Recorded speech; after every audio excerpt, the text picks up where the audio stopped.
Hello दोस्तों, नमस्कार। स्वागत है आप सभी का अपने इस यूट्यूब चैनल में। दोस्तों, आज के इस वीडियो में हम गुप्त वंश से आगे की वीडियो को कंटिन्यू करेंगे, ठीक है?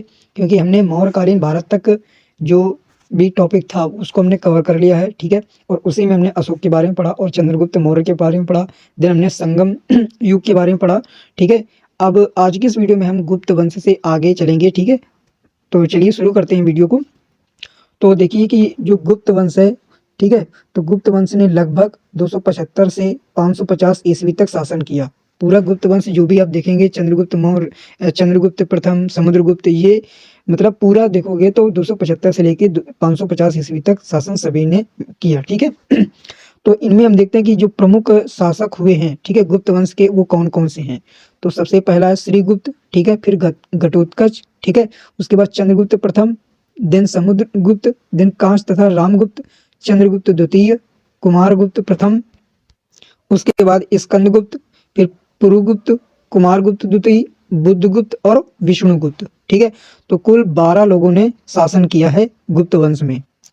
अब उन्हीं 12 लोगों में से हम प्रमुख प्रमुख देख लेते हैं कि इम्पोर्टेंट कौन कौन से मतलब गुप्त वंश से संबंधित शासक हैं जो कि इम्पोर्टेंट होते हैं एग्जाम के देखते हुए, ठीक है? तो सबसे पहले हम बात करते हैं चंद्रगुप्त प्रथम की, ठीक है? तो चंद्रगुप्त प्रथम ने 319 ईस्वी से लेकर के 335 ईस्वी तक शासन किया, ठीक?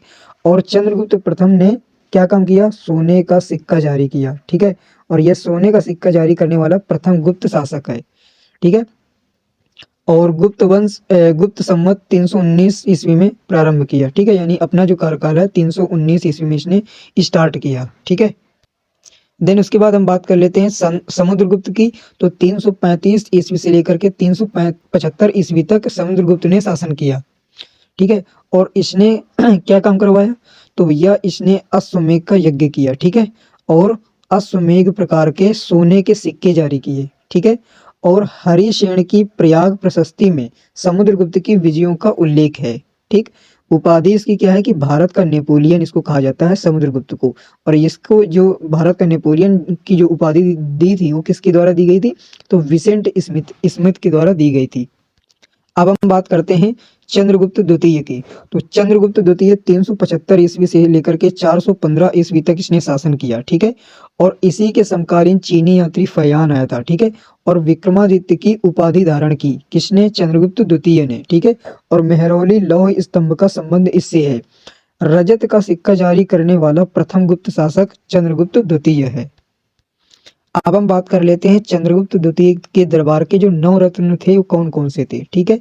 तो भैया देखते हैं, कालिदास कवि व लेखक थे, धन्वंतरी चिकित्सक थे, ठीक है? शंकु वास्तुकार था, और वाराहमिहिर खगोल विज्ञानी एवं ज्योतिषी, ठीक है?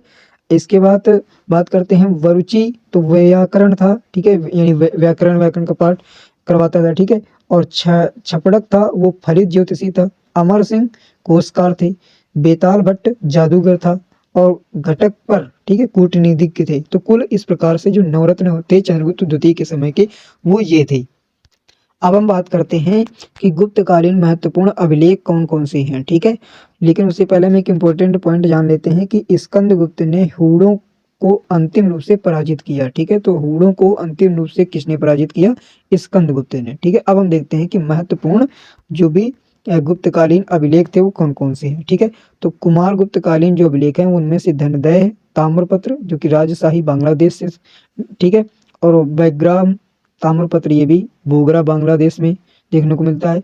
दामोदर ताम्रपत्र दिनाजपुर बांग्लादेश, ठीक है? और वत्सभट्टी रचित मंदसौर अभिलेख प्राचीन मालवा। तो ये इंपॉर्टेंट है, इस बात को जरूर याद रखिएगा, ठीक है? ये ऊपर के जितने बताए गए हैं ये आप भूल भी सकते हैं, बट ये आपको याद रखना पड़ेगा कि जो वत्सभट्टी है और रजत मंदसौर अभिलेख जो कहाँ पर? प्राचीन मालवा में देखने को मिलता है, ठीक है? इसके बाद बात करते हैं हम स्कंदगुप्त कालीन जो भी प्रमुख हैं। तो इनमें दो इंपॉर्टेंट हैं आपके, एक जूनागढ़ अभिलेख, ठीक है? और दूसरा है भीतरी स्तंभलेख जो कि गाजीपुर उत्तर प्रदेश में है, ठीक है? और ये जो है ये सौराष्ट्र गुजरात में, ठीक है?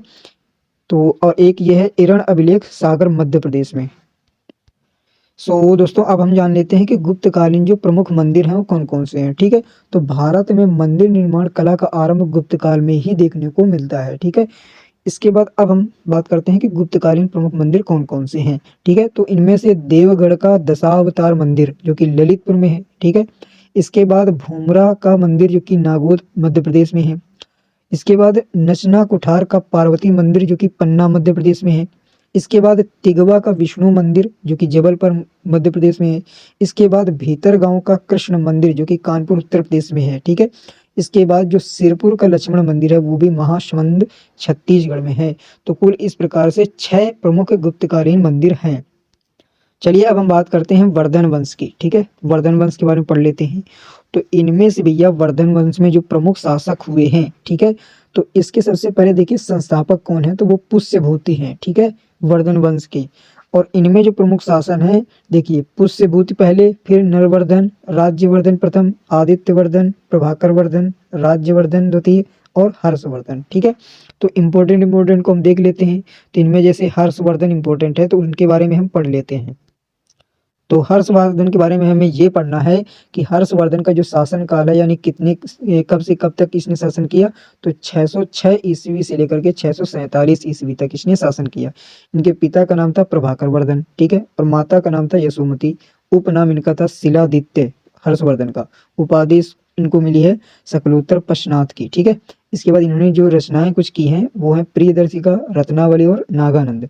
राजधानी, ठीक है, कन्नौज और महोदया श्री, इन्होंने 2 राजधानियां बनाई। ठीक है, और पहले ये जो थी कन्नौज महोदया श्री, ये पहले थानेवर से थी। ठीक है, चलिए आइए हम बात करते हैं अब एक चीनी यात्री ह्वेन सांग के बारे में। ठीक है, तो भैया देखो सबसे पहले उससे पहले हमको एक इम्पोर्टेंट फैक्ट जानना है कि एहोल अभिलेख यानी एहोल अभिलेख के अनुसार हर्ष और पुलकेशिन द्वितीय के मध्य लड़े गए युद्ध में पुलकेशिन द्वितीय विजय रहा। ठीक है, अब बात करते हैं हम चीनी यात्री ह्वेन की। तो यात्रा का काल इसका 629 से 645 ईस्वी तक।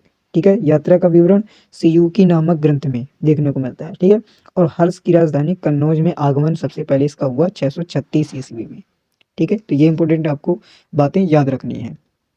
चलिए अब हम बात करते हैं चालुक्य वंश की। ठीक है, तो दक्कन में वाकाटकों के पश्चात बादामी या वातापी के चालुक्य सत्ता में आए। ठीक है, तो ये आपको उतना नहीं याद रखना है, आपको ये देखना है आपको कि बादामी के चालुक्य कौन कौन से हैं। ठीक है, तो वेंगी के चालुक्य संस्थापक इनके विष्णुवर्धन प्रथम। ठीक है, कल्याणी के चालुक्य संस्थापक इनके तैल द्वितीय। इसके बाद बादामी के चालुक्य में दूसरे नंबर पर जो हैं वो संस्थापक जयसिंह इनके बादामी के चालुक्य के। ठीक है, और वास्तविक संस्थापक इनके जो देखने को मिलते हैं वो पुलकेशिन प्रथम हैं। ठीक है, तो बादामी के चालुक्य के जो संस्थापक जयसिंह और वास्तविक अगर कहो संस्थापक तो वो पुलकेशिन प्रथम है। ठीक है, और वेंगी के चालुक्य के संस्थापक विष्णुवर्धन प्रथम है और कल्याणी के चालुक्य संस्थापक इनके तैल द्वितीय है। चलिए अब हम बात करते हैं पल्लव वंश के बारे में। ठीक है, पल्लव वंश के बारे में तो इनके संस्थापक हैं सिंह वर्मा। ठीक है, और राजधानी इनकी कांची। ठीक है, अंतिम शासक पल्लव वंश का अपराजित वर्मन।